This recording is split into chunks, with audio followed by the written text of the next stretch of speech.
There we go. I think we're live now. Hello, everybody, and welcome to an episode of the Disgusting Resilient podcast. I'm Aiden Will. I'm joined today by Mr. William Reid. How are you doing, Mr. Will? Yeah, not bad. Not bad. Shame Dave couldn't be with us, I but think you just he's nuked everyone. The volume set to reset, and you just spiked instantly to red. I'm sorry, everyone's ears. I think I've just obliterated. I'm so sorry. Okay, let's try it again. Okay, just caveat very quickly. I'm on a new PC. Everything's been reset. So everything is like absolutely fucked. So we're a classic DRP moment. We're like working along and fixing as we go. getting the nurglings out the system. That's how I'll describe it. Yeah. So Will, how are you doing? I'm good, mate. I'm good. Was at a team tournament this weekend. World Eaters are fun. Let's put it that way. I played World Eaters 3 times and got my first taste of Emperor's Children, which didn't go very well. I'm not going to lie. I think we'll cover it more as we get in the episode, but I think that one was more. I think he's a Scotland vice captain, Bruce. Absolutely lovely fella.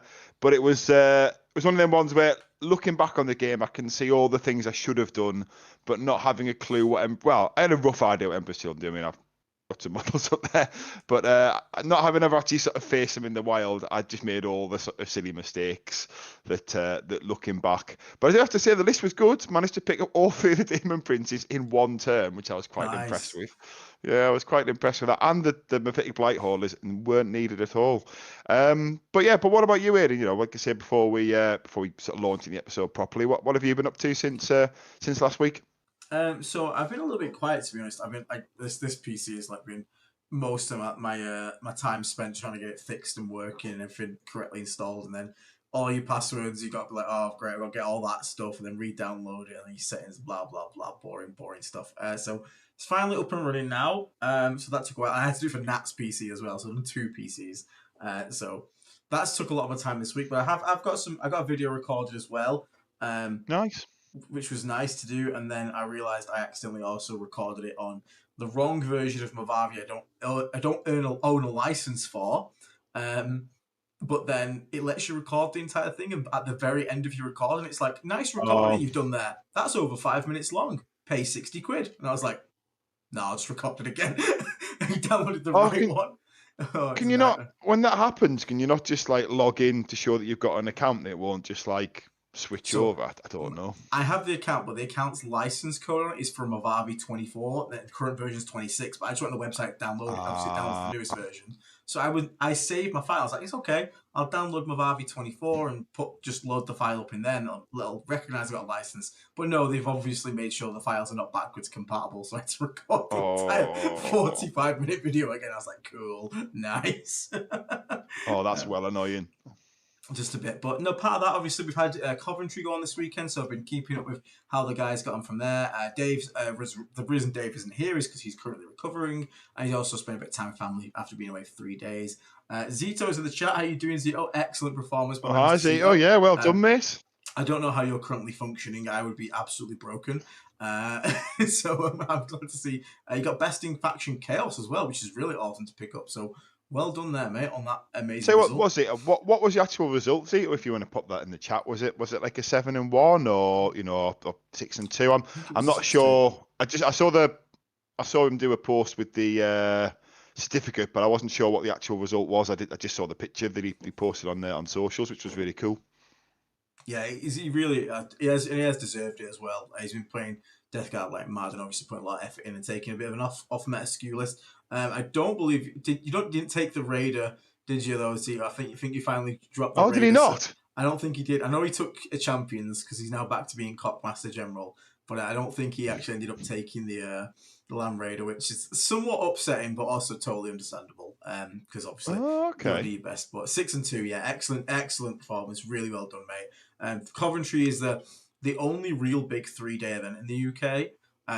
When it's 8 rounds, it's 3, 3, and 2, isn't it? It's 3 Friday, 3 Saturday, 2 Sunday, which is insane to me. So to get 6-2 in that, and against some of the field that was there as well, absolutely insane performance. Oh, he did take it. He did take the Land Raider. He did go. I thought he would have done. I can't imagine Zeta wouldn't having it. I'm always quite like impressed with the Land Raider because I think it's one of those lists. We had him on for the people who want to learn more about it. I don't know. Maybe we can dig up the archive. Maybe link it in this at the end. But yeah, like I think it's a really unique list. I think it's one of these lists where if people know what's happening, I think good players will just shut it down. But I think no one expects the Land Raider to one charge. I think it's so unique. People will be like, "Oh, I've got a preconception of what's going to happen here," and then when what happens is completely different, people say, "What?" So yeah, I'm really impressed with this list. I think it's really cool. I was trying to fit Land Raiders in lists, but I could just never make it work. Yeah, it's a massive props to you there on that one. And obviously, do check out Zio's channel. He's already got a quick recap of the event, and he's going to do a breakdown game by game on there. So it's another Death Guard channel you can go and follow for some great competitive Death Guard stuff. So congratulations again, May. And yeah, so he's Cockmaster General, the true Raider of Lands. Well done, mate. Raider of the Cock. There you go. That's what you are saying. Raider of the Cock. Cock Raider. Do you know what? Yeah, he has to call his list that from now on. Cock Raider. Oh, dear me. Oliver Lever, thank you very much. Says every like and subscribe helps Aiden grow. That is factually true. Unfortunately, I only grow by 0.0001 centimeters every like. So eventually we'll get there, but you have to keep liking, and maybe one day I'll be as tall as Will, but that'll probably take quite a while. Yeah. It's not good being as tall as me, mate. Like I say, I could do a being a couple inches shorter, to be honest. So maybe I can lend you some of my height. We can do a switch. Okay, yeah, we'll do that. I'll take some, you lose some. That's fine. So yeah, Dave. I believe Dave went. I think he went. I can't remember. It was 4-4. 4-4. Yeah. But his last game, he did explain his last game. He played someone from the Vanguard Tactics Academy who knew who he was. So he said he made his last game more of a coaching game. And I don't think the result went in Dave's favour, but I think that was because he would sort of like, I think the best he could get was a 5-3, and I think at that point he decided he just wanted to be a good opponent, a good support for his last round, which is, I think that's really commendable. Yes. So I think, hats off to Dave for doing that. Yeah, as he explained it, at that point you're either going to go 5-3 or 4-4. There's not really anything to play for. Dave's not the kind of person to really care for his results too much anyway. So when he realised he was playing against a person who's at his first tournament, first big one, and it's someone else from VT, he basically just took the opportunity to just teach him, and then didn't give him the win he said. He didn't just freely just be like, "Oh no, I've walked my entire army into the open." But he definitely could have made some extra decisions that maybe pushed a bit harder and whatnot. But it's not about that. He just wanted to make sure his opponent had a great game, and they had a lot of fun. So respect to Dave for that one, as always. There. Sam Bowman in the chat, by the way, has messaged me, and he's actually after some more tickets for your November event. So if you ever managed to get one, he's already after one. Oh right, okay, yeah, Sam, speak me on Facebook afterwards, mate. I'll hook you up, dude. Don't worry about that, mate. But yeah, you sound like you're giving him something else. I'll hook you up. I know, mate. You got any tickets, man? It's just codes, what it is. You know what I mean? Stone in stone, hammer. That's what the stone stands for. I couldn't comment, but yeah. So I don't know. I mean, so what else? What else is happening in the chat before we sort of dive in? Because I think maybe might be good to sort of break down the top tables at Coventry, see what we think the meta's looking like, and maybe just address where we think Death Guard sit in it. Because actually, it was really interesting. Art of War did a big video, I think, last week, just about what they thought the meta was shaping up into be. And they actually talked for quite a long time about Death Guard. And I think they made some really good points, which we can maybe sort of address. Did you listen to it, Aiden? Or did you want me to listened to it, yeah. But you can cover the points here. I'm just going to very quickly say thank you very much to Mr. Raging Horn. This is written on. Oh, God, I've got the alert sound on. I'm very sorry, guys, if that made a little bunch of noise there. I didn't mean to have the sound on that alert box. Let me just go and delete that sound from there. I don't know where it is, so you just got to deal with it for now. Apologies. But thank you very much for the 5 gifted memberships. I really, really appreciate that. Massive help to us. And yeah, if you got gifted a membership there, please say thank you to Mr. Raging Horn. And yeah, make sure you go to our YouTube channel homepage, click the See Perks button. You'll see a link to our Discord. Get yourself in the community. Get yourself all cozy in there. and you can tell Zito to you can ask Zito who's in there to show him your cock. So this might also be a good time to run down what the tiers mean, because obviously now you've been gifted a membership. That's your entry level, but there is other ways you can support us by becoming. Well, you run through it, and you've got more of a grasp than I have. I might confuse the elements. So the bottom tier, which is by no means like an insult on that one, is the Plague Marine tier. You get access to the Discord, which you will never be kicked from once you're in once. So the people that just get gifted it, then you've been gifted lifetime membership to the Discord, which is very cool. So even if you cancel, you can be kicked. You get access to our giveaways. You get access to our paint guides, which have been loaded down to Plague Marine tier. So we've got some paint guides, and they're done by my Mrs. Natalie, who's an excellent painter, far better than myself. And then, you get access to all the channels. We have a channel for every single detachment, super lively, all that good stuff there. And then there's a Blight Lord tier membership, which is at the middle tier. You get access to having your lists reviewed, either sometimes live on stream, where we use TTS to build the list live on stream, or you at least get a text reply from myself to give you some feedback on it. And then we've also got the very high end, which is Death Shroud tier, which is all the perks of the below, but it's mainly just to show extra support to the channel. It's purely just because you want to be. We don't have any paid membership videos for this exact reason. We want to keep everything free. So, because hobby's expensive enough already. Like, let's be honest, the hobby's really expensive. So, we only want you to spend money to support us if you can, one, afford that extra money, and two, you want to. So, if you can't, don't feel bad about it. Like, again, just, hobby's expensive as it is. So, tune in, you'll get gifted memberships. There's a lot always coming because our community is awesome. So, yeah, and also you get a special shout at the end of videos on Death Shroud membership. That's it. So, so do you want to then? So what I wanted to cover very quickly tonight is we'll do it at the end, which is our goal for the next season coming up. Obviously, the season's kind of just reset, or about to reset when Worlds ends as well. So we'll get there when we get there. But what I do want to do is we'll have a talk about this Art War video, because I actually have a few points to make on it, because it is quite interesting, their opinion on it. Given to their opinions pre-data slate as well, which I'd like to obviously compare to. So very quickly, though, Raging Horn with a £10 more donation. Thank you so much. Sorry, Will, I didn't get to speak to you more at Element Games. Last month at the end in the Death Narrative event run by Winters SEO, I was hoping to show you my lovely commissioned Death Guard. Cheers with a love heart. Oh, no, thank you. Like I said, I've just spotted that there as well. Yeah, I remember the conversation. I was on shift, he came up to me. He said he was a channel member. We had a brief chat, but I can't remember. I think he had to dash in for his next round, or I was dashing to do something at the shop. But yeah, lovely to meet you, mate. And anytime anyone sort of bumps into any of us, whether it's Element Games or an event or anything, always happy to see. And yeah, I would really good. I didn't get to see that commission. I do love looking at our smelly boys when they've all been done cool and painted. Especially if there's a war dog in there. If you've got a war dog in there, you special point. War Dog Warrior Will of the West, someone's put in chat. So where do you want to start then? Do you want to look at the Coventry meta first, or do you want to talk about the Art of War video? Do you know what? Let's look at the Coventry meta and then maybe see. Cause obviously Zito's the highest placing guy there. We know that from his award, and unless there was someone on the top tables I'm unaware of, and then we can maybe sort of look at the meta and then feed that into what Art of War was saying, because I think the two are kind of linked really. I think where the meta's going and where we are as a faction, because we do have some amazing rules and our book is really good. I just think other armies have got slightly better rules, and we're back to just being. It's just pace. I think it'd be the best sort of description without going into detail. I think we're just feeling the pace of the army. We're very static. We're very predictable. And as much as we can deliver huge payloads of damage, you have to come up close, and people can do their damage at range and just sort of dance around us basically.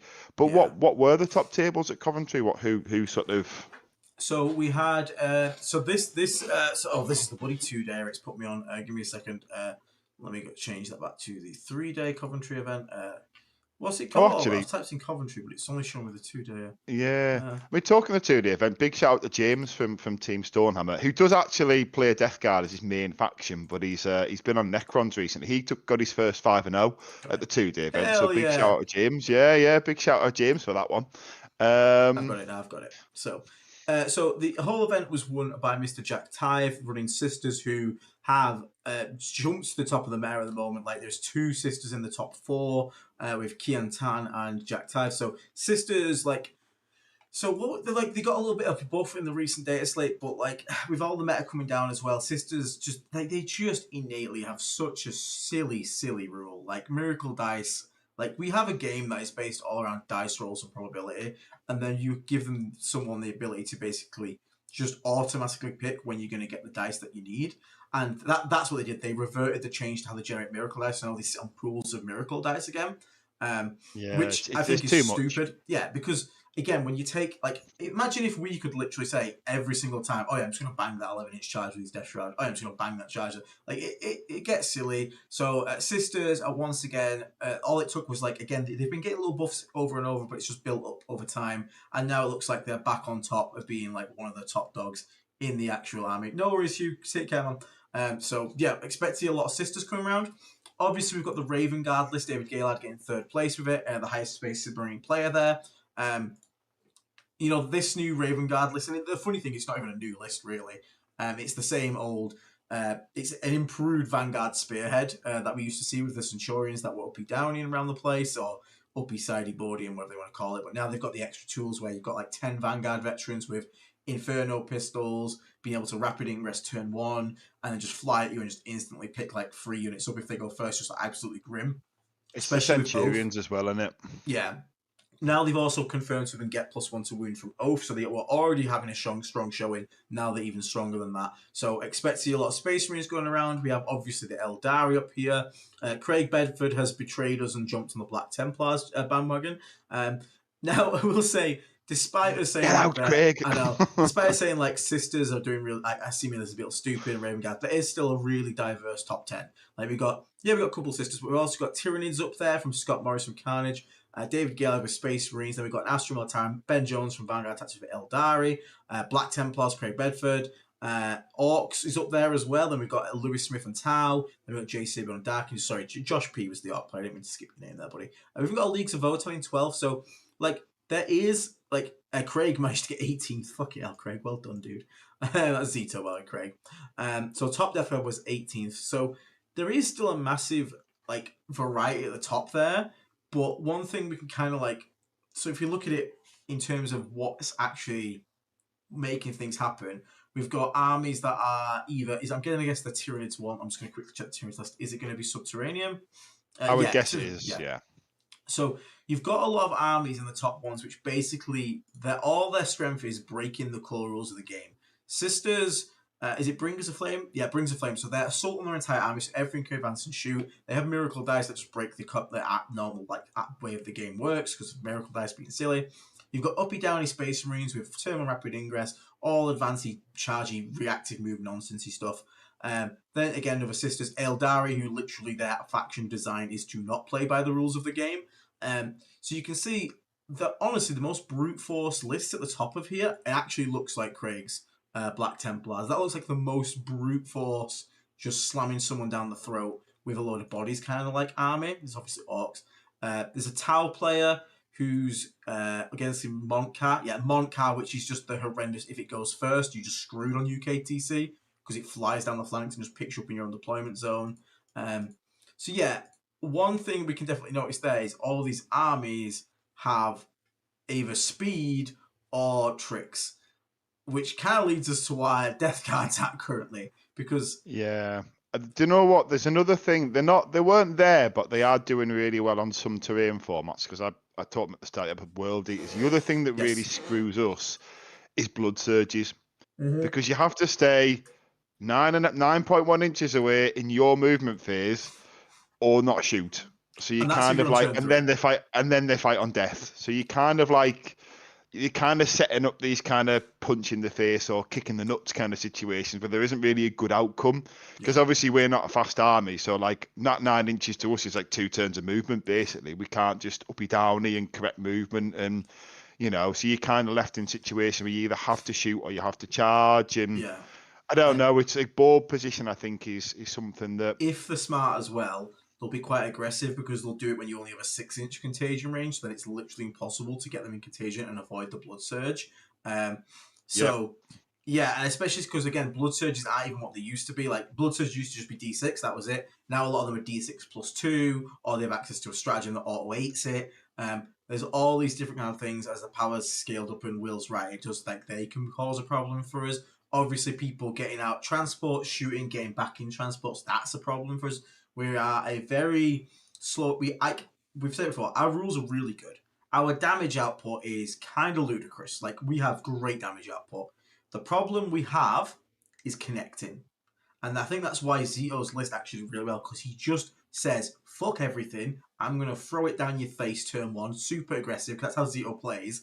So he doesn't give his opponent the opportunity to play these, like, catchy, stay away games. He just goes, here is a brick through your window, deal with it or don't.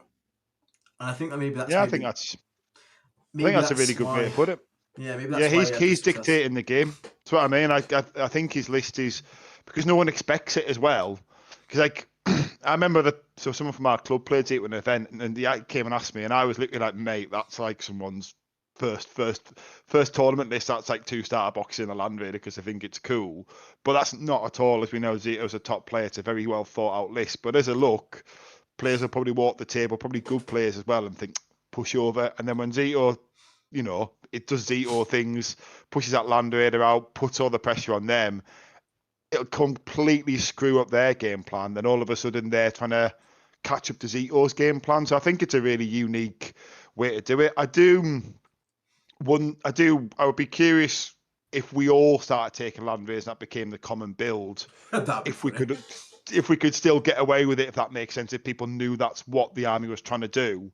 But in the sort of the short term, what Zito's doing is really smart, and I think there's probably other ways to be that aggressive without that exact strategy. But the Land Raider is such a unique piece, especially on UKTC, when we have like a strip plastic for the people in America and things that we can just drive over it. I think it's a really unique play style he's found, and like I said, I'm really impressed by it. Quite envious of it, to be fair. Like I really like the thought of it. Yeah, and I've also just realised this big mic here. It's not even on. It's using this instead because the stupid thing sets a default. I'll fix that for next stream. So if the audio quality sounds a bit worse on my end, that's probably why. So it was cutting out a bit. I did wonder why, but I just assumed it was maybe my connection. No, it's honestly new PC problems.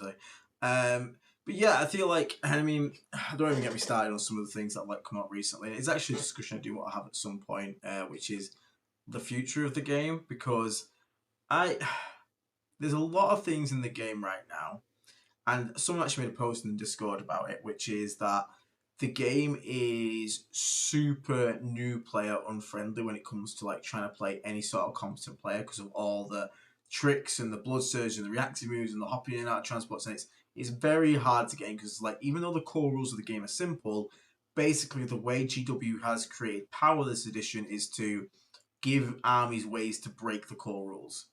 And the more core rules you can break, you tend to be stronger as an army. Now, we have the 6-inch deep strike and charge, which breaks the kind of core rules of deep strikes at 6 and your rapid ingress otherwise. However, we have like that one thing, and then that's kind of been figured out at this point.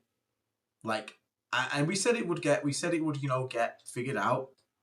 We honestly said like people would adapt to how to deal with 6-inch deep strikes and charges, and sure enough, they have. And as we can see, like Death Guard is still doing okay, still doing decent. It's still very viable. There's no need to go sell your army or burn it or whatever you want to do, but it's not got the same tricks as a lot of other factions have at the moment. And as we're approaching this end of edition cycle, we might even get a campaign. There's a reveal at the Warhammer World Championship coming up as well, so that might see the end campaign that we're going to see. I do wonder where the game goes from here. Yeah, I'm not sure where it's going to go. I think that the biggest thing that sums of this edition is that no rerolls edition. This should be the rerolls edition. Like I think the game is. I mean, it's not in a bad spot because the reality is, as much as we complain that armies have got good rules, we have good rules. I think everyone's got good rules at this point, with the exception of maybe a few outliers who are kind of maybe sort of struggling a bit at the bottom. But I don't know. I know exactly what you mean, though. We're kind of in a weird point. I think the point we're trying to make is when people were moaning at the start about like our nerfs weren't enough. I think we're kind of seeing now that the nerfs were fine. Maybe I'd be cautious about saying we need buffs, but I think maybe they need to look at internal balance in the next one. For example, does the Predator really need to be 145 points? Does the PBC really need to be 210 points? Do you know what I mean? I think we're kind of at that bit now where maybe we need to sort of like just balance things inside the detachments, because I don't know, like the lists, we've still got a lot of build variety, but there's a few units that it'd be nice to put in. Like, for example, this is probably a good time to talk about the Art of War stuff, because they highlight the point. We've only really got bloat drones in a in a shootout. Like if it comes to like a straight out, my guns versus your guns, the opponent's guns normally win. And the bloat drones are just looking like a fine and average data sheet at this point, because obviously we're good in hammer, so everyone just assumed, okay, they're always AP3, because in hammer they generally are. They've always got a re-roll, re-rolling ones to wound as well as the hit roll, and generally wounding things on twos. But then as soon as you put them into different detachments, and obviously VV doesn't have the excessive units it does to sort of everything now, that you lose is a piece that you sort of like, you lose momentum in the game. Yeah. We're kind of really feeling it, and I think I guess I don't think they need to roll back the nerfs. I think the nerfs were fine, and I think most of them were just, maybe the PBC not.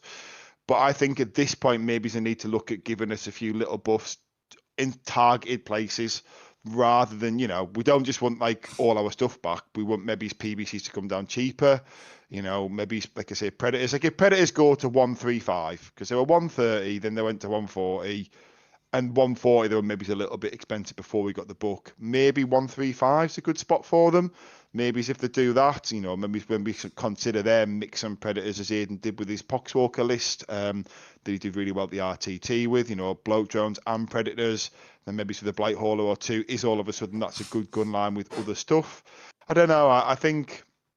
What are your thoughts on this, Aiden? Where are you seeing it? Because I think you can do builds that win those gunfights. I think the problem is. And I think the problem I have with it at the moment is just because, again, and I can go on an Aiden rant if you want an Aiden rant, and let us know in the chat. I can go on a proper Aiden rant, because go on in. I have it's feelings. just a two of us, mate. Go on.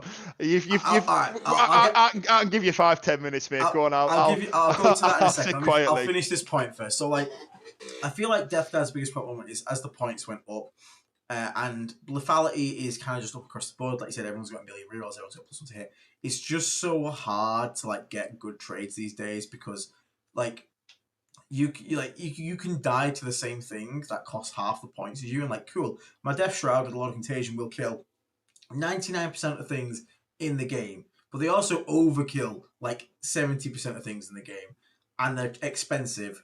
And the problem is, it's like the 120 point character in there adds so much to the unit that without it, they feel a bit anemic without the character in there. But like, I also don't want to pay 120 points to make that unit be good. Do you know what I mean? Like, I kind of want like an 80 point character find to that make a them lot.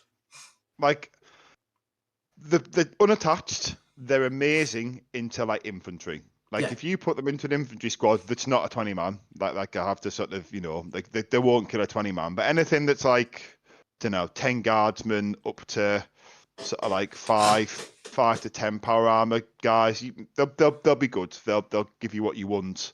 As soon as you put invuns in there, it gets a bit dicey. As soon as and as soon as you put toughness in there, that's where it gets dicey, because you lose a lance. And then even with the lance, sometimes you win on 4s, and 4s can giveth and taketh. Sometimes you just don't roll them enough.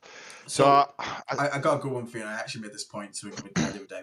I think one of Death Guard's fundamental problems is that the data sheets are good, but because we have access to give our units all the things that are like sustained, lance, are attached to characters, we don't have any strats that give units these things, because they just expect you to take the character.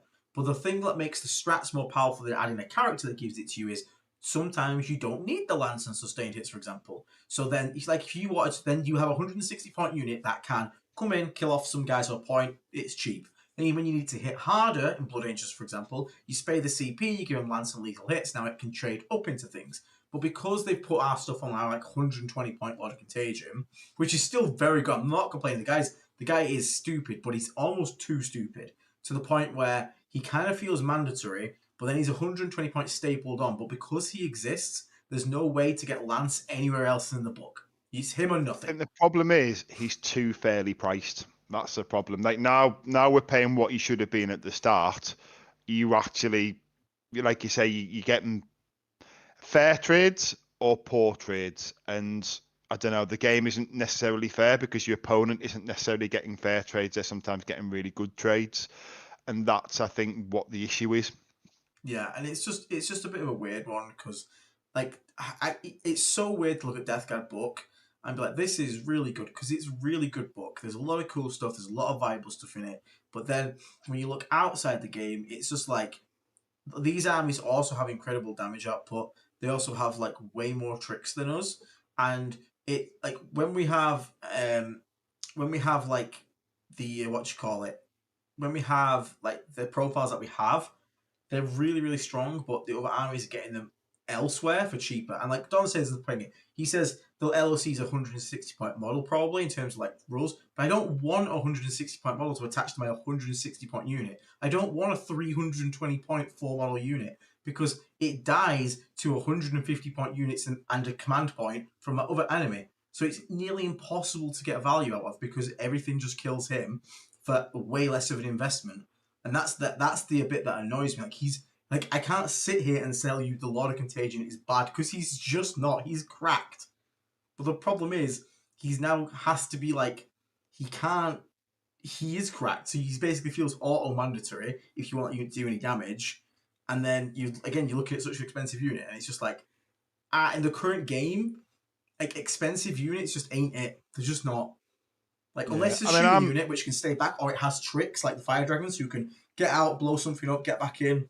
Like, you just land 6 inches away, you make a charge, you kill whatever it is you touched, and then from there on, it's a case of being like, hope you make 4-ups, hope your opponent doesn't answer it well, make another good charge into something else, hope your opponent doesn't just fuck off and run away. There's like loads of different ways to outplay that, whereas like something like the Fire Dragon Brick, which is also stupidly expensive and stupidly strong, just like the Death Shroud and Lord of Contagion are, but they have the ability to have so much movement speed, they can reach those spots. They have the ability to like fire and fade, fire, get back in transports, all these kind of things to just make them far more like impactful overall in the game, which is kind of mad. And if you actually want my rant is about the new Ultramarines because I haven't seen anything on this, so actually, go on. You rant away, Aiden. You preach to us for a bit because this is I'm going to learn about Ultramarines via your anger. And it's not so much the fact that they're getting Ultramarine stuff. This could be any army, but this to me perfectly encapsulates the stupidity we're currently at in terms of rules. And the problem is, and again, it's only rumors. We don't actually know anything. But the rumors are that next edition is not a full reset edition like 10th edition was. So, for example, it's not going to be. We're not going to go back to indexes. Apparently, our codex is going to be used, and then we're still going to get a new codex next edition.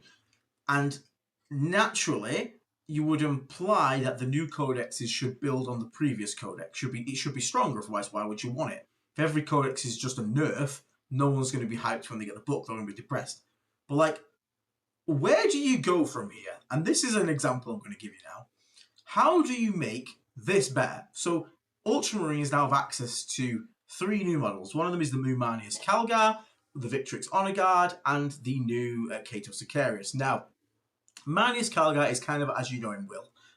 He can give the squad, he gives you a command point at the start of the command phase. Excellent. He's got his flat damage 3 power fists again with 6 attacks with twin linked. Really good. He's got the okay shooting, but he also gives his squad eligible to shoot and charge in a turn you advance to fall back. Yeah? So shoot, advance and charge, advance and shoot, fall back and shoot, fall back and charge. Already great. So already brilliant. And now he can join the following. You ready, Will? Manius Calgar and this new armor can lead the following. Aggressor Squad, Assault Intercessor Squad, Blade Guard Veteran Squad, Company Heroes, Eradicators, Heavy Intercessors, Infernus Marines, Intercessor Squad, Steingard Veteran Squad, Tactical Squad, Terminator Assault Squad, Terminator Squad, or the Victrix Honor Guard. All of them. That's basically anything that isn't a Centurion or a classic Terminator. Yes. Yeah, I know he can lead classic Terminators as well. He can lead them as well. Oh, can he? Okay, yeah, so just not Centurions. Just not Centurions, that's all right, then. Okay, so that's already really good. Manius Calgar was already really good. So, let's now go on to the Victrix Honor Guard. And these, bear in mind, you can join these now. So the Victrix Honor Guard... I think I've heard what you're on about. Is this when they die, but they continue to give him his buff even though the unit's not there anymore? No. I'm just going to keep... Don't worry. Just keep going. So these are a 4 wound. Again, I don't really understand why the 4 wound, when every other elite infantry in the game is kind of 3 wound. Apparently it's because they're supposed to replace company champions. That's whatever. It's a 4 wound model. Still, kind of weird that Marines are going from 2 to 3 to 4 wounds. Whatever. We're ignoring Death Guard here, by the way, because there are elite guys. So just we are supposed to be chunky. Like we wanted to own that. We wanted to own that. We're also Terminators, and we are not in Power Arm Marines. So these guys have, while a Captain Chapter Master is leading them, so when Marnie's Calgar is leading them, subtract 1 from the wound roll. Does not care if it's higher toughness or not. Just always -1 to be wounded. So your las guns, like wounded on 6s, not 5s, stuff like that. Really good. They have 2 AP1 damage 2 shooting attacks each. Bear in mind, if Marnie's Calgar's leading them, they can advance and shoot, and they can advance and charge. And they have 5 attacks each at strength 5, AP2 damage 2. So 5 attacks per guy, strength 5 to 2. They have a banner, which is once for battle, you can add 1 to the strength and attacks characteristics of melee weapons of all units in the squad. So that's including your attached characters. So minus Calgar's going to get +1 attack. So realistically, on the turn they want to go in, which they can advance and charge, bear in mind, they're going to be 6/2/2. Okay? With 6 attacks each. One of the guys also has 7 attacks, and he's going to have twin linked as well, and precision on his. Okay? Then their actual rule is Blood Surge. They just get to do a Blood Surge. So this unit can advance charge, advance shoot, fall back charge, and Blood Surge. Wait, we're not done, Will. So then you can add in Kato Sicarius. So it's another character who has a specific rule that says he can still lead a unit even if it's being led by Manius Calgar. So he has a variety of profiles. He can be damage 3. He has loads of damage 1 sweep attacks. And he's also got damage 2 sort of like mid-range attack. All these are going to get +1 to attack, +1 strength from the banner. So bear that in mind. So he's going to have alone 5 damage 3 attacks on top of Calgar's 7 damage 3 attacks from 2 characters in there. Now, this guy also says, once per turn, when an enemy unit ends a normal advance or fallback move within 9 inches or more, you can make a flat 6 inches reactive move. So now this unit can also reactive move. It can also heroic intervention for free. So this one unit can. And bear in mind, you've got oaths as well to go on this. Are you ready for this? This is something I've said before. Reactive moves and blood searches on the same unit is one of the most toxic things they have in this game. Like, it is just a broken rule because you blood surge towards it, so you reactive move towards a unit you know is going to shoot you, then you blood surge, and then what you just said about that heroic interventions, basically, like, it's ridiculous. So, like, because obviously they blood surge into the combat with you, so they basically fight first.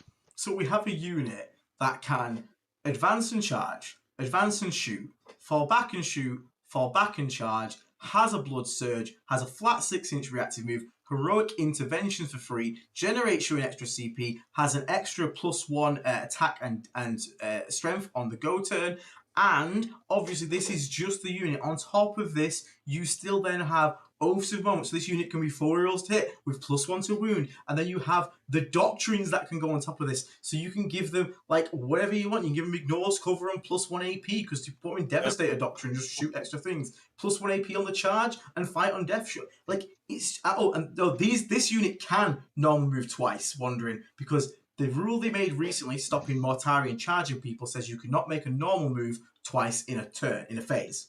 So obviously, if Mortarion normal moves towards someone and they reactive move, you used to be able to chase them. A normal move, though. Well, this is the thing. So Mortarion could move near a unit.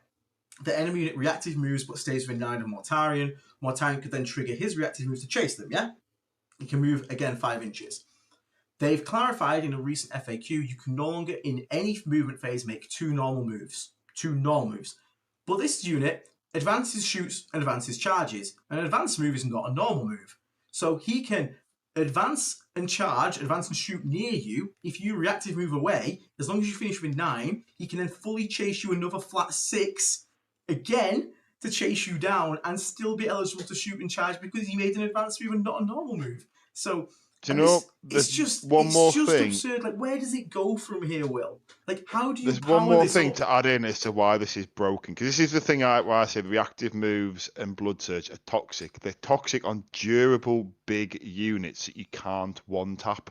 Like, my example is the 20-man Black Templars unit, where there's very few things in the game that can one-tap it. You kill 10 of the guys, they don't really care because you're the 10 guys and the characters doing the damage. They get in and then they just pick up whatever you were shooting.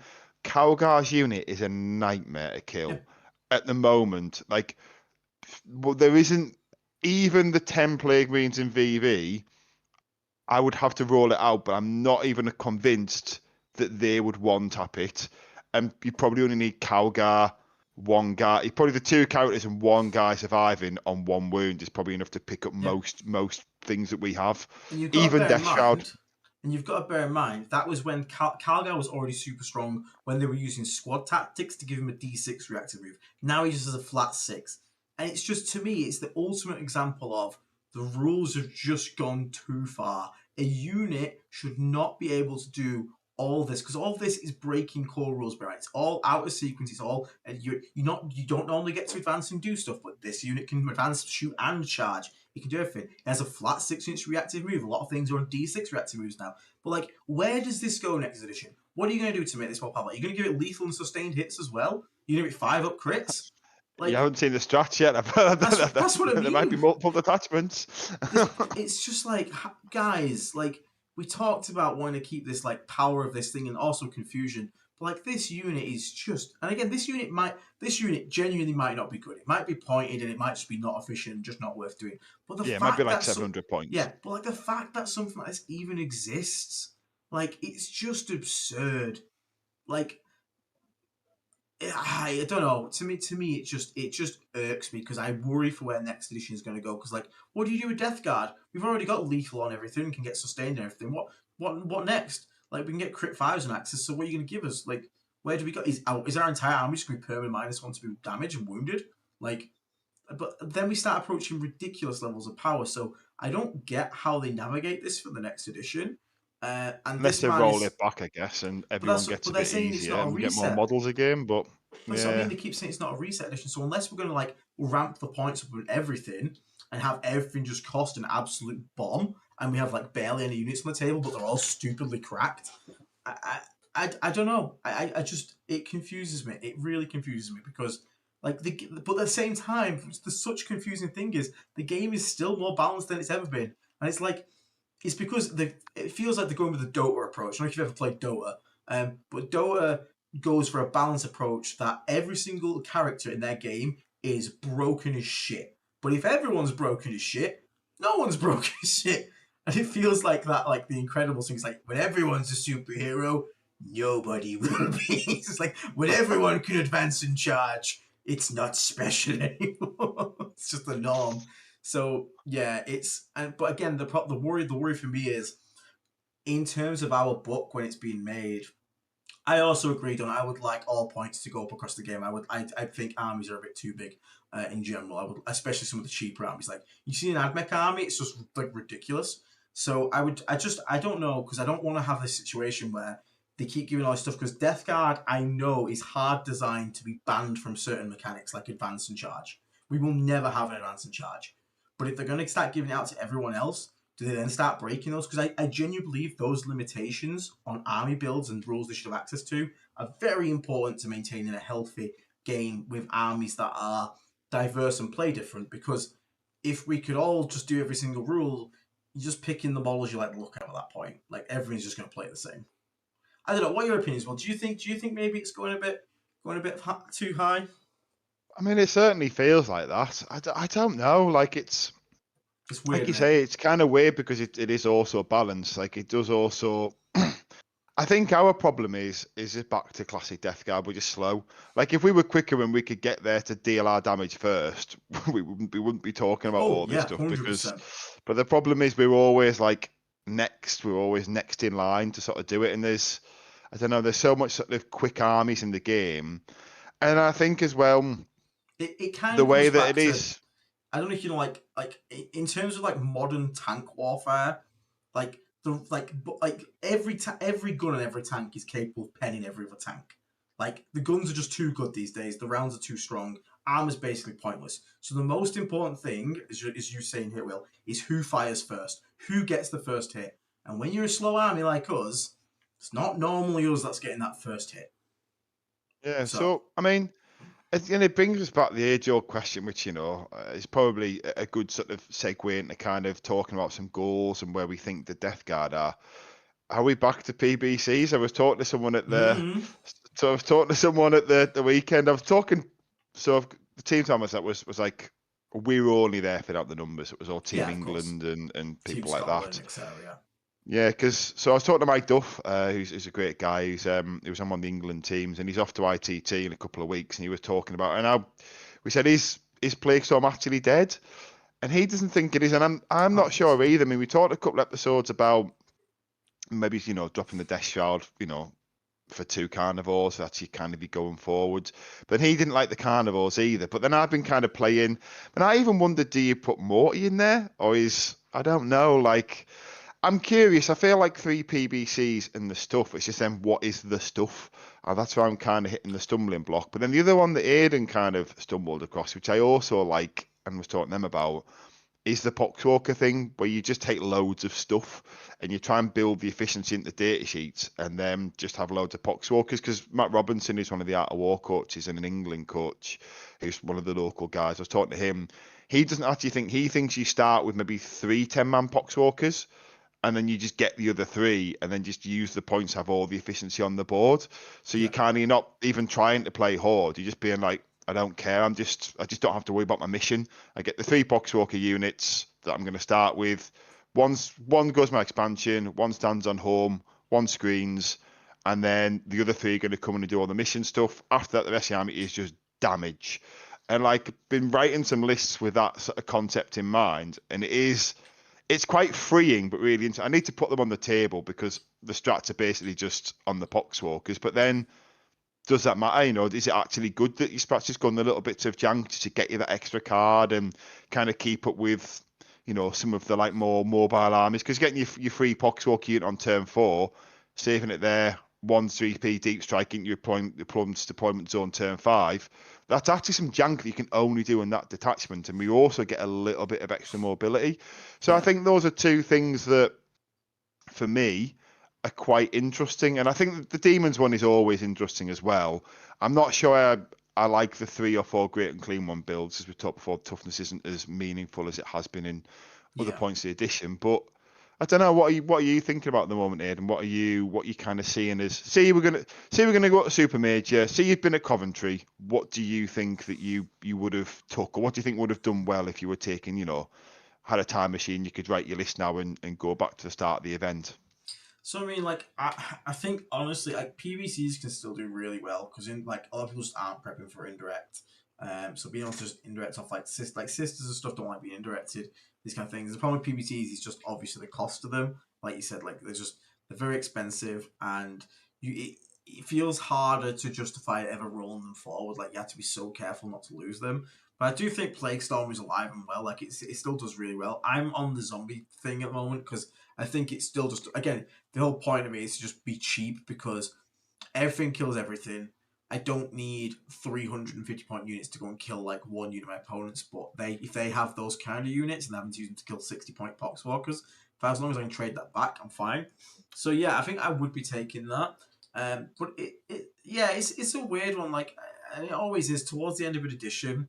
All the books are out. Like it really does depend what's going to get revealed. Are we going into an end game narrative where we're going to like they're going to promise every army gets an update in it because obviously And when we're we're at going the to end, get Grosmus point 2. yeah, we're going Grosmus to get point Grotmus 2 will 2.0. be wild. There'll That would be be some wild. insane detachments coming in there with what we're talking about with the crazy rules, the rules creep. I mean, let's look at Star Shatter. I mean, what are they going to do to make Star Shatter better? And who are they going to give it to? So Yeah. yeah, it's So okay, so I've got some points in chat. So I've got two super chats to read as well quickly. Lazy DM, sorry that I missed the start. ITC rankings resetting. How did everybody do if that's the case? So they are resetting after Worlds, I believe, which is like this weekend, I think, or next weekend. So they will be resetting then for the overall ITC. UK TC ones are already reset. I think I got second in the UK for UKTC, and worldwide I think I got fourth in the end because unfortunately London wasn't great. Which again, I've not really been trying to get rank 1. I've been trying to do my every detachment challenge, so I'm super happy with that. Like I'll take it happily.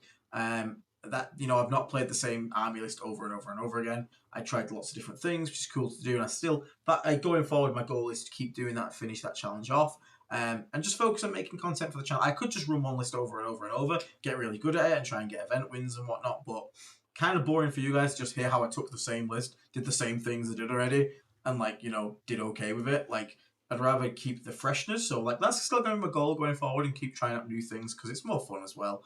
Um, So yeah, what you got any goals, Will, for next season, or just keep playing Death Guard, really? Yeah, just keep playing Death Guard. I mean, it's my goal should maybe be run a different army. So it's not like I don't own enough of them. But no, I'd always be Death Guard at events.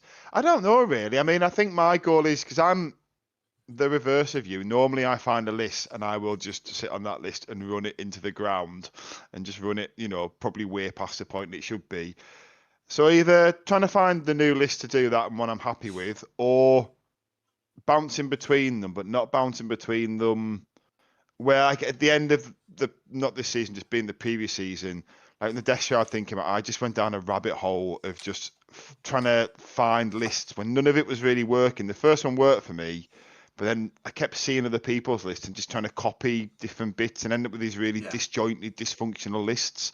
So I don't want to avoid that, but I do like the idea of trying to sort of push myself to say run Plague Storm and force myself to learn Plague Storm, because the lists that I generally do good with are always like lots of plague means jumping out of rhinos, high OC, and then these units do damage, these units play the mission, this unit's my backline, everything's got very specific roles, and trying to sort of like break out of those play habits and be a bit more dynamic in games where it's like, right, in this situation, this unit changed its role and stuff like that. I think that's maybe something I want to try and work on, but I'm not going to get to as many events in the near future because I think I mentioned I've just paid quite a lot of money to retrain in my career. So whilst I'm sort of doing that, I'm not going to be as active at the tournaments that I was. Maybe just sort of focus on some local stuff.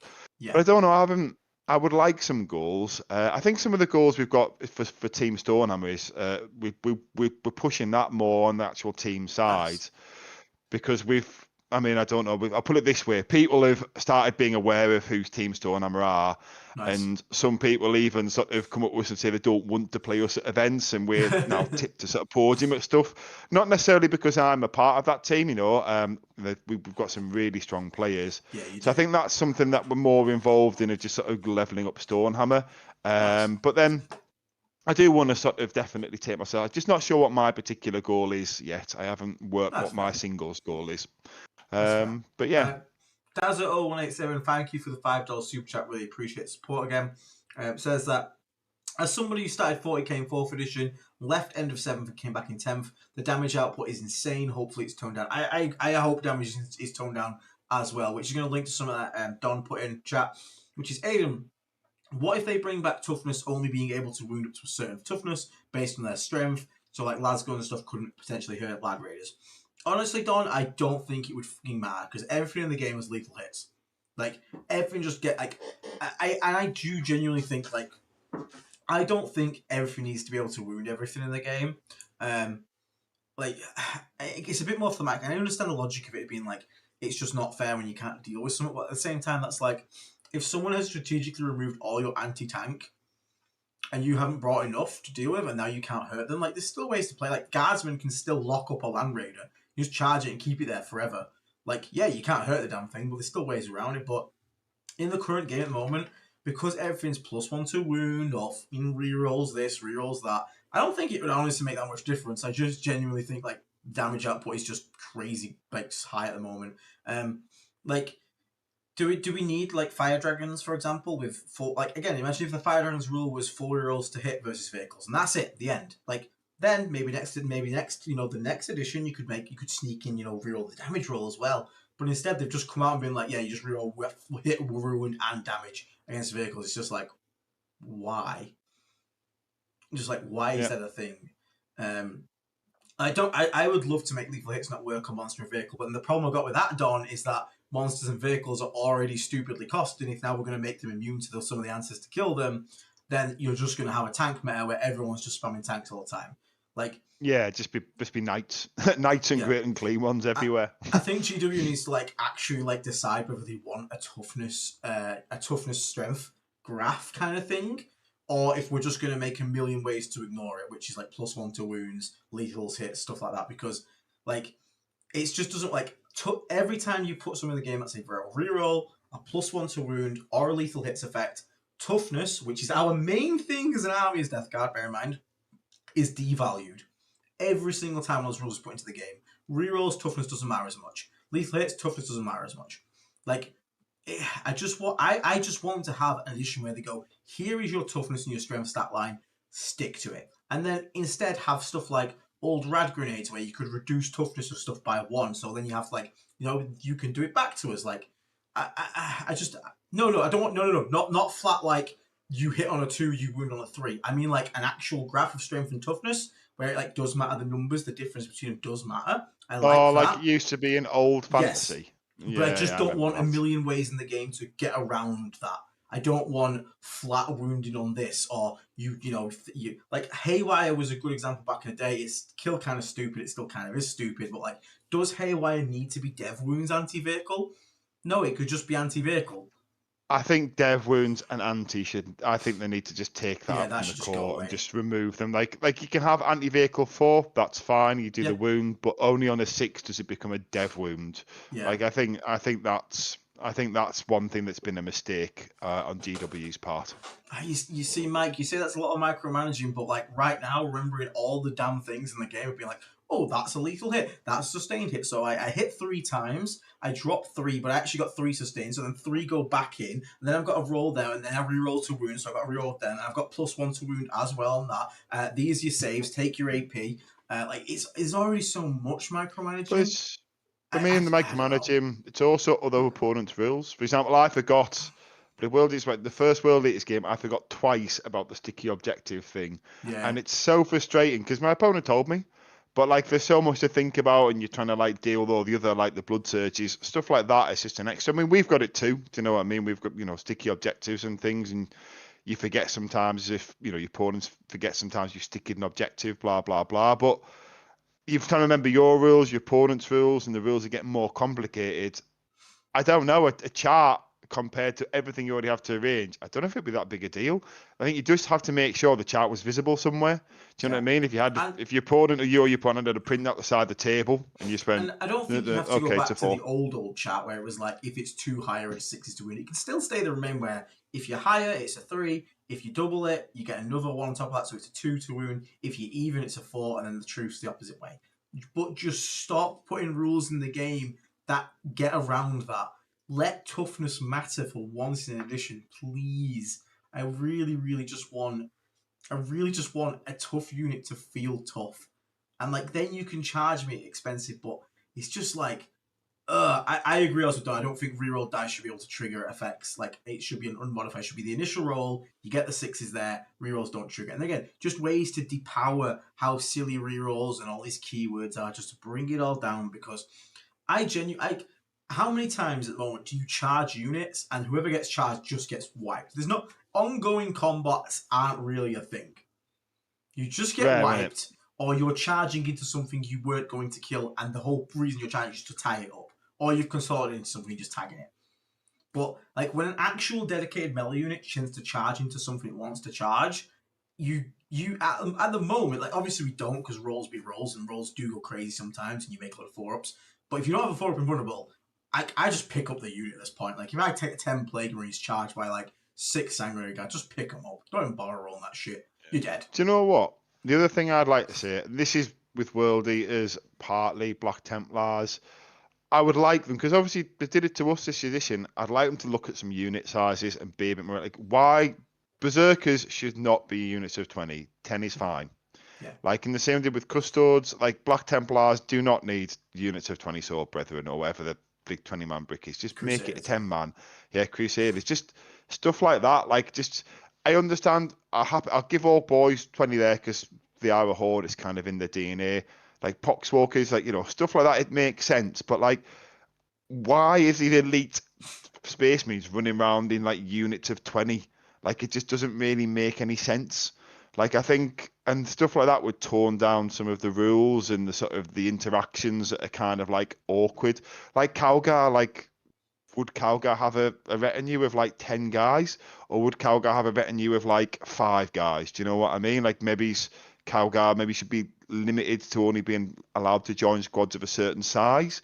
Like stuff like that, I think could also be done to balance the game a little bit more because I think that's another thing that's kind of creeping in, like activations.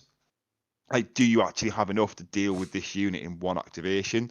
Like, I get it that Knights, yeah, fair play, you know, they're meant to live through, but Knights are actually now, it's easier to kill a big Knight in one activation than it is to kill some 20-man units, and Yeah. I'm not sure that that's the way it should be. Yeah, I agree. And I think, I even like, AP for me is a weird topic. We should have a total stream of like what we want for like next edition, because like we could chat for hours. We're already at 8 o'clock, so I won't go into this AP thing. Yeah, yeah. Maybe that's a good one to have next week. Maybe Yeah, we that'd should be do quite fun. Yeah, just because the thing core is like, core rules wish listing and things we'd like them to step back on. yeah, I because think like as Will said, corrections. we're at the end of the edition. Like, there's good. Obviously, we can still talk about like what's doing well and better and stuff when data slate comes out. But like, reality is like it's probably going to start getting a bit quieter overall. You know, people start having breaks, waiting for the new issue, things like that. So I'm happy to have like Tuesday streams also become a bit more like just a chit chat, get involved with chat and things like that. So we can do that. So yeah, maybe that'd be a cool topic for a next one, like 11th edition wish list, because that's something the chat definitely will have opinions on as well. And I am reading them as we Yeah. go, and we can get a bit more. When Dave's here as well, that'd be really good to have us all in. So yeah, but we are going to sort of come to the end now because we are at 8 o'clock and we need to keep it quite tight tonight just because of things that are going on. I've got to make sure that this thing's all recording stuff works for tomorrow. I want that video to go up tomorrow. I'm going to redo it. Oh, well, re-edit it. I've already re-recorded it, which is a pain in the ass. So, Birchie also says, thank you for the $2 super chat. I hope that 11th edition is more new player friendly. I agree. It should always be new player friendly. It should be simple but not like stupid. And at the moment, like that was the phrase of the edition alongside new rerolls, but I think this is probably one of the most complex editions we've actually had. In terms of like don't get me wrong, there's not tons of complexity in terms of like some of the old crazy stuff, but it's just the amount of things you've got to remember, the amount of things your opponent can do in your turn, all the strats. It's just like Will said before, it's a lot, and you'll often I've found myself losing games where just for one activation I forgot about Summit. I forgot about a reactive move one place. I forgot about a -1 damage. Like Berserkers, I forgot World Eaters had -1 damage in combat. I just forgot that's the thing they have access to. And then I charged it and didn't kill it. And I was like, oh shit, balls. And like you said, sticky when you kill them. Like all it takes is one mental slip for a second, and it can really cost you a game. So I hope it gets a bit friendlier in that sense. But again, all topic for another day. So for now, anything else you want to add tonight, Will? No, I think that's good, mate. I'm my stomach's rumbling. I'm ready for dinner, and yeah, I think it's good. Actually, like and subscribe, guys. We haven't done that. Done like and subscribe. Please like and subscribe, and quick bit of housekeeping. I'll just run through it all rather than do the back and forth. Keep it quick. Speed run it, Will. We're affiliated with Element Games. There's a link in all our videos and on the homepage. If you're buying anything in the UK, go through the link. It doesn't cost you any more. We get a nice little kickback. In here is the Vanguard Tactics Death Guard coach. If you are looking to get better at the game and want to invest in some coaching, go to Vanguard Tactics. Ian will be the man that they'll be able to help you there. You'll be able to get like one-on-one stuff as well as some group sessions that they do. Dave has been working really hard on getting our merch store up and running. We have some great t-shirts. We actually have like a channel. We're not a team, but we have like a team style shirt where it's all number 7 and you can, put your own name in the back. Mine's War Dog Will, for example. We've also got Dice, who Baron of Dice. And also we're going to get some new bits and bobs soon. Because I did also see this weekend, the name has just slipped my head because I'm trying not to remember anything. Who does the measurements and things for us here? Oh, Saltire Games. Saltire Games. Sorry, Mr. Saltire Games. I saw him at the weekend. We had a good chat. I'm terrible with names. I'm just trying to remember everything. I did forget that. Saltire Games. They have loads of amazing sort of Death Guard branded like gaming aids, and he did give me one this weekend that's like a prototype where it's like a 9-inch measure with like different measures all magnetized in, and he did tell me that we've got them come for the channel soon, and that is a fantastic tool. Next time we're on, I might even get it out, might even do a quick demonstration on stream because I was so impressed when he showed me it.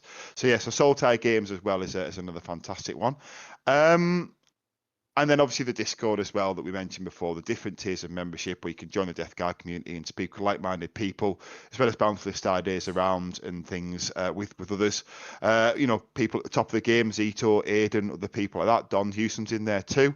I don't know if I've missed anything you can think of that I should have threw in. I think you got it all, but I had a light bulb moment, and I think for this stream where we talk about this, we should make a wheel, Will, like one of those spin wheels, and we'll put a bunch of topics on it, like blast templates, AP, lethal sustained keywords, and we'll just spin it. And then what we'll do is we'll let our members decide what goes on the wheel, like topics for discussion to do with this edition. That's cool. Or potential next. We'll spin it, and then we basically all get the floor for like a couple minutes to just rant about it and just think say our opinion. And then once we've done that, we'll spin it again, and we'll just do that for like a stream. That'd be quite funny. Yeah, people can super chat in their opinions as well if they want to be part of the conversation. I think that's a great idea. There must be an app. There must be an online app because obviously not going to.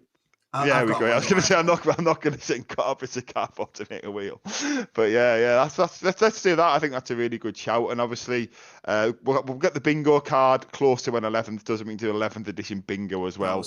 But that's a good 12 months off yet, hopefully. Yeah.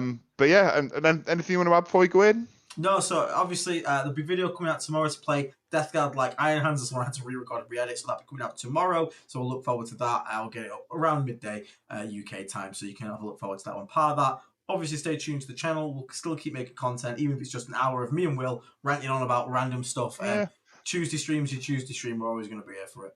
I'll tell you what, another good one for content. We haven't done one for a while. We haven't done a list building challenge where, say, you put 1,000 points going to be locked in this detachment, and then we each build the extra 1,000 points. Obviously, we can throw out the community. People in Discord can put theirs in, and we can share a couple of good ones. If anyone in the chat or the Discord has got some good ideas, things for that, anything, 3 Predators, 3 PBCs, 3 Blow drones, what else would you fit it out with? Let us know, and that can be some stuff we can do for content for the episodes as well. I'll tell you what, if we hit 14k subs, I'll let Stream dictate an RTT list again as well. Hey, we haven't done that for a while. Yeah, there we go. We'll do that. So hit 14k subs, I'll let Stream decide an RTT list again. You can pick everything for it, detachment, enhancements, all that stuff, and we'll make it happen. It was funny last time, to be fair. There we go. Well, we'll leave it there then, guys. I say like and subscribe, and see you in the next one. Yeah, take care, everybody. Stay rotten, and we'll catch you all on the next episode of Disgusting Resilient Podcast. Ta-ta for now. Bye-bye. Bye.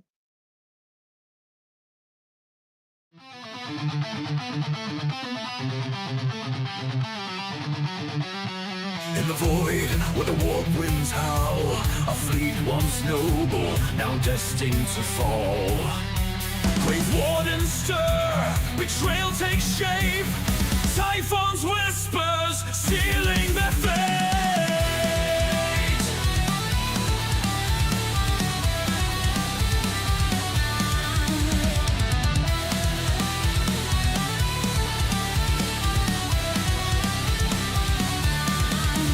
Navigators lost to the shadowed lie, a fleet adrift beneath a darkened sky.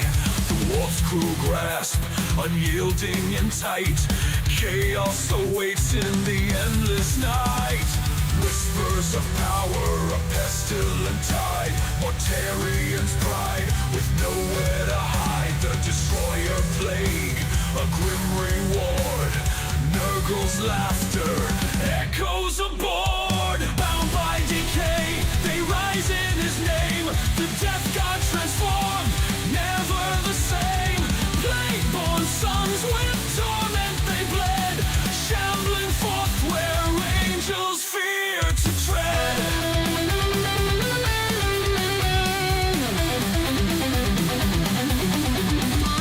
Mortarian stands, his sons by his side. Through agony storm, their oaths collide.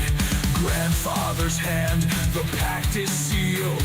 The legion reborn, their fate revealed. Rise in the armor, rot in the soul. A Primarch remade, his heart grown cold. In terror shadow, their war drums beat. Pestilent warriors, no chance of retreat. Through breach and ruin, their banners fly. With death's embrace, they'll never die. The Lion's Gate, where hope was torn. Dragon's blade meets the Plague-born.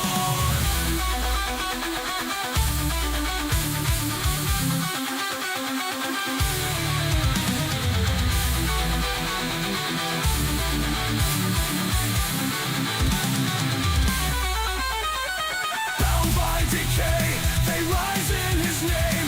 The death god transforms.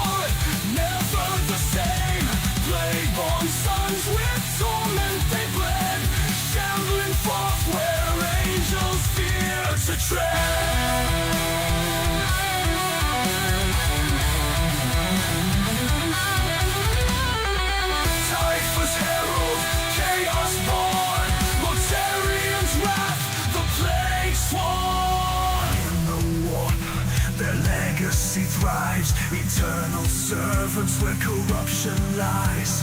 Mortarians fall, Typhus ascends, the death god song, it never ends.